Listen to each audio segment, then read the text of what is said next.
I know you're here because you're looking for a way to lose fat, get in shape, and feel amazing in your own skin. But before we dive into all the tips, tricks, and strategies I'm about to share, let me just tell you this isn't just about getting a better body for the summer, or for that upcoming wedding. No, This is about your life, your health, and honestly, feeling good in your own body every single day.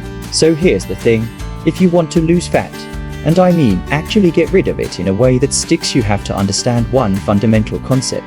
And trust me, it's way simpler than you think. all of this starts with your metabolism.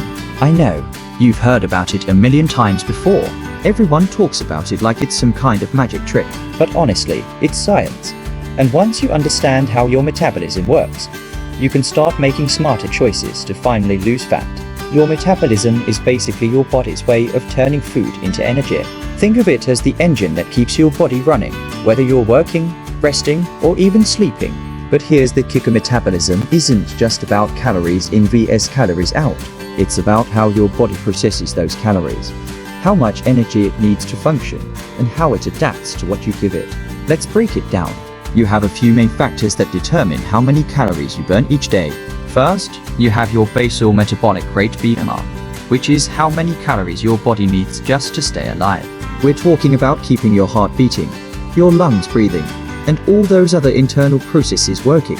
For most people, this is where the majority of calories burned each day come from, about 70% of your total energy expenditure.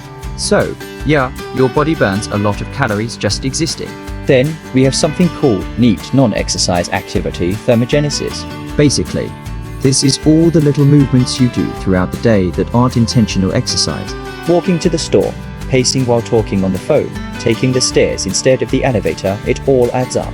NEAT can account for about 15% of your total calorie burn. So, if you're trying to lose fat, just moving around more can actually make a big difference. Then we have exercise, the part everyone focuses on the most. But honestly, it only accounts for about 5% of the calories burned on any given day. Now, that doesn't mean exercise isn't important. It absolutely is, especially when you're trying to lose fat. But here's the deal. You don't need to be spending hours in the gym to get results. Consistent, focused effort is key, and resistance training is where you want to put most of your energy.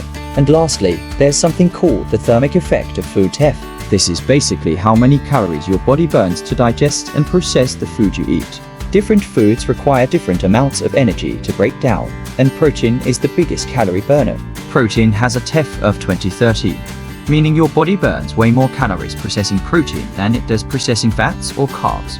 So, if you're trying to lose fat, getting enough protein in your diet isn't just good for muscle growth, it helps you burn more calories too.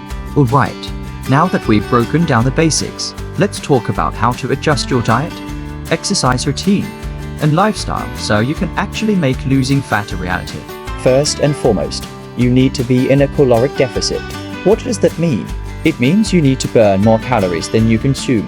That's the foundation of losing fat. But, and this is super important, you don't want to go overboard. Many people think they need to drastically cut their calories to get quick results. But trust me, that's a fast track to burnout. You don't want to starve yourself or deprive your body of what it needs. In fact, I highly recommend a moderate caloric deficit, around 200 to 500 calories less than your total energy expenditure. this might sound confusing, but here's the thing, if you go too low in calories, your body will start to panic. It will slow down your metabolism, hold on to fat, and you will end up feeling miserable. This isn't a sustainable approach. And while losing fat is all about finding that right balance, remember, it's a long-term game, not a quick fix. One of the biggest mistakes I see people make is they focus too much on cardio and not enough on lifting weights. I get it, cardio is great. You burn calories, You get your heart pumping. but if you really want to lose fat and keep it off, you need to build muscle. Muscle burns calories even when you're resting. So, if you're just focusing on cardio, you might be missing out on your body's true fat-burning potential. But don't get me wrong, cardio still has its place. If you love running, biking, swimming, whatever you enjoy, go for it. Just don't rely on it to do all the work. Pair it with some resistance training, and you'll see way better results when it comes to losing fat. Now, let's talk diet. And no, I'm not going to tell you to follow some trendy diet or cut out all carbs or fats. That's not realistic, and it's not sustainable. What you need is a balanced, well-rounded diet that supports your goals. Focus on eating enough protein. 1.5 to 2 grams of protein per pound of body weight is a great target. Why protein? Well, besides helping you build muscle, protein also helps you lose fat by boosting your metabolism. It has a higher thermic effect, meaning your body burns more calories just digesting it. Plus, protein keeps you for longer, which helps prevent overeating. And don't forget fats. Healthy fats are essential for hormone production, brain function, and overall well-being. And guess what? Eating fats helps you feel more satisfied and less likely to binge on high-calorie, processed foods. So, don't skip them.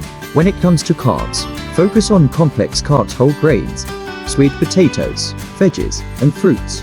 These will give you the energy you need without the blood sugar spikes that come from simple carbs like white bread or sugary snacks. And, if you want to lose fat and stay lean, these complex carbs will keep you feeling full longer and help prevent unnecessary cravings.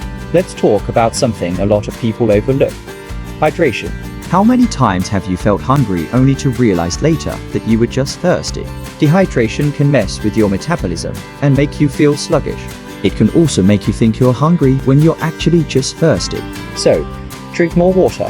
Aim for at least 8 glasses a day. And remember, sometimes the simplest things make the biggest difference when it comes to losing fat. But even if you're eating right and working out, you won't see the results you want if you're not getting enough sleep. Sleep is crucial for recovery, fat loss, and overall health. When you're sleep deprived, your body holds onto fat, your metabolism slows down, and your cravings for unhealthy food go through the roof. If you want to lose fat, prioritize your sleep. Aim for 7-9 hours a night, and your body will thank you. Finally, let's talk stress. Stress doesn't just mess with your mental health, it messes with your physical health too. When you're stressed, your body releases a hormone called cortisol, and high levels of cortisol lead to fat storage, especially around the belly. So, if you want to lose fat, it's crucial to manage your stress. Take time for yourself, meditate, Walk, read, do whatever works for you. but get that stress under control. Alright, so to wrap this up, if you want to lose fat, it's all about balance. A little bit of everything. The right diet, the right exercise routine, staying hydrated, sleeping well, and reducing stress. There's no magic pill. It's about consistency. It's about making choices that support your long-term goals. Not quick fixes that'll leave you frustrated in the end. Remember, losing fat isn't about punishing yourself or depriving yourself. It's about being kind to your body and giving it what it needs to function at its best. Stay consistent, stay patient, and most importantly, stay committed to your journey. Thank you for watching. If you're ready to make these changes and start losing fat, I'm right here with you. Let's get this going, one step at a time.